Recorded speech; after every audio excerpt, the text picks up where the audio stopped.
prometió eternamente misericordia. Él prometió eternamente su amor. Él prometió eternamente su compasión. Y la eternidad de su amor, de su misericordia y de su compasión se revela en tal dimensión que dice las Sagradas Escrituras que Él es el Dios que renueva su misericordia cada mañana. Note bien, querido, porque probablemente hemos leído este verso, probablemente hemos leído esta historia, pero no nos hemos percatado del mensaje que esta historia quiere revelarnos, del mensaje que esta historia quiere comunicarnos. Dios es un Dios que mantiene su postura de gracia y de misericordia en favor de sus hijos, aún a pesar de nuestros desatinos como humanos. Y déjeme decirle la verdad.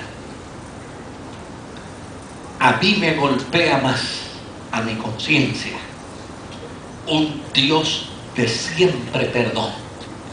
A mí me golpea más a la conciencia un Dios de siempre misericordia.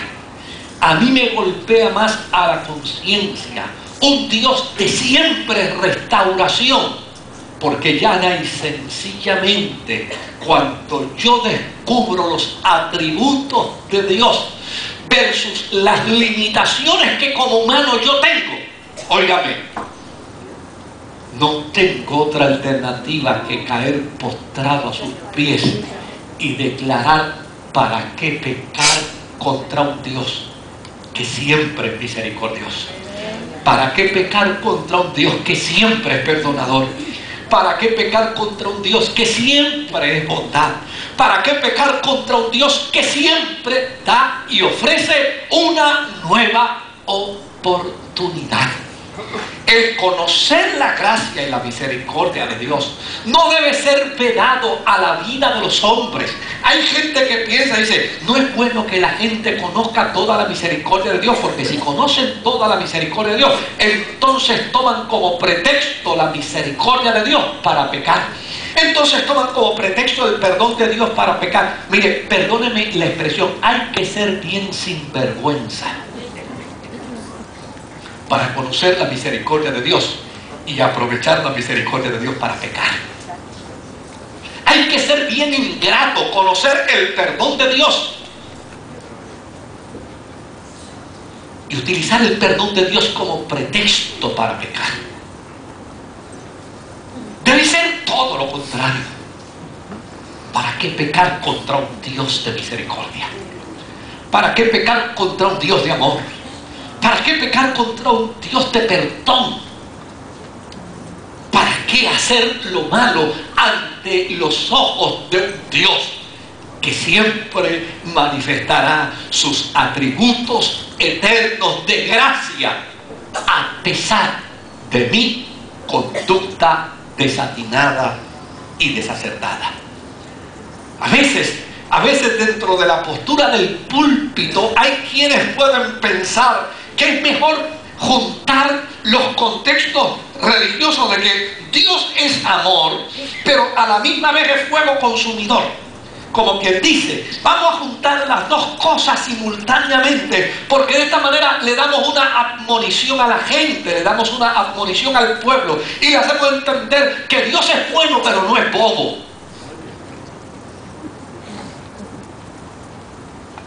No, querido,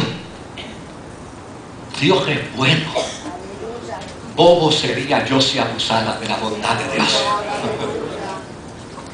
La bondad de Dios es para siempre. La bondad de Dios es eterna. El plan y el propósito de Dios. La Escritura ha develado la realidad de Dios. Fíjense que la Escritura dice que el propósito de Dios es que nadie se pierda. Lo que quiere decir es que Dios no le mete el pie a nadie para que tropiece. Lo que quiere decir es que Dios no le pone el pie a nadie para que se caiga. No, todo lo contrario. Dios está abriéndole brechas, abriéndole camino al ser humano para que el hombre pueda tener entera relación con el Eterno.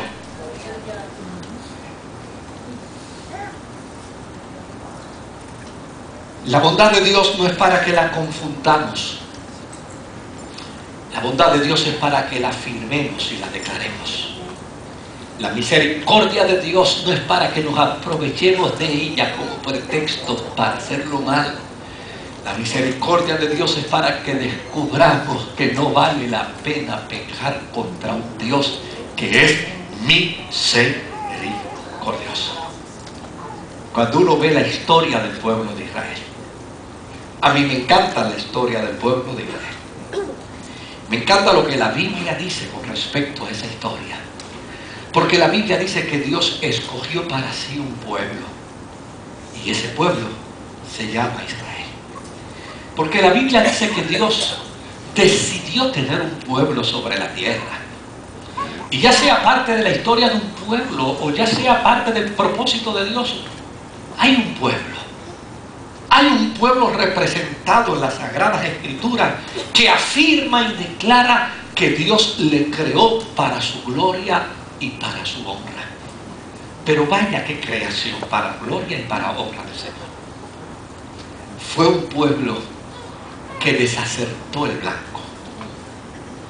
Y de hecho, el libro del profeta Isaías pone de manifiesto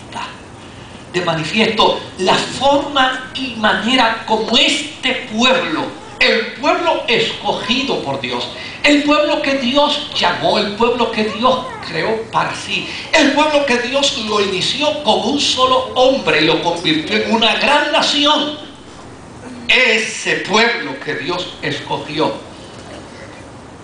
desacertó el blanco tantas veces, hizo tantas cosas indebidas, que el libro del profeta Isaías recoge precisamente el contexto histórico de un periodo de tiempo donde Israel, con su conducta, hizo revelar la fidelidad de Dios a pesar de la infidelidad de ellos. Porque esa es la grandeza de la fe. La grandeza de la fe lo que nos pone de manifiesto es que el pecado del hombre no opaca la gracia de Dios. Que el pecado del hombre no mengua la misericordia de Dios, sino todo lo contrario. La Biblia nos enseña que donde abunda el pecado, sobreabunda la gracia. Es más recipiente de gracia quien más peca. Es más benefactor o más beneficiado de la gracia quien más confiesa. Son verdades que están escondidas en la palabra del Señor. Verdades que a veces las oscurecemos como resultado de nuestros prejuicios religiosos. Verdades que a veces las ocultamos por unos temores de nuestra interpretación de Dios y de nuestra interpretación de la fe y de la religión. Son producto de temores religiosos. Dios es inmensamente bueno. Dios es inmensamente misericordioso. Dios tiene una agenda y Dios tiene un plan de gracia y de misericordia. Dios es un Dios que no hace acepción de personas. Dios es un Dios que entendió que la humanidad toda en Adán había pecado, pero demarcó un plan para que la humanidad descubriera que en Jesucristo todo puede ser salvo. Amén, gloria a Dios. Es un Dios de gracia, es un Dios de bondad, es un Dios de misericordia. Y eso es precisamente lo que nos revela la historia del libro del profeta Isaías.